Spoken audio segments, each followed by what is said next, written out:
So, time check, 5:13. So, yayayain ko muna si Robinson magmerienda. So, naisip ko yung shop nung kaibigan ko sa Bean Bakery. So, dun kami kakain. Puntahan ko lang si Robinson para may kasama ako. So, hindi ko nakapag-ride kayo ng umaga eh. Ngayon tayo babawi ng ride. So, yun, kasama ko na si Robinson. Ililibre yata ako ni Robinson. Wala akong malay dyan. Wala bang malay? Oo. Ano ka lang, kidnap. Nakidnap lang kita. Usapan natin kung malilibre ah. Ito lang kami na Bean Bakery. Masarap kaya yung donut doon. Yan natin.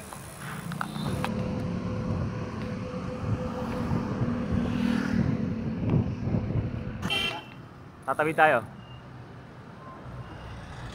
Ayun yung shop nila. Ito na kami sa Bean Bakery. Hello.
At ayun, kakainin na namin tong mga donut na to. Son, first bite mo, anong masasabi mo? Approve ba? Yon, approve. Then second bite para kay Yuritsky. Boy, isang bite naman dyan. Approve ba ang lasa? Syempre, approve yan kay Yuri. At syempre, papahuli pa ba ako? Ako ang last bite. So, kagat na. Kahit may amos-amos pa approve yan. So, kain na. At sa mga gustong kumain ng donut at bumili ng siopaw, siomai, punta na kayo dito sa Bean Bakery. Dito lang to sa number 18, Barangay Tagapo, City of Santa Rosa, Laguna. Paglagpas lang to ng Caltex, kaya madali naman siya mahanap kasi along the road naman siya.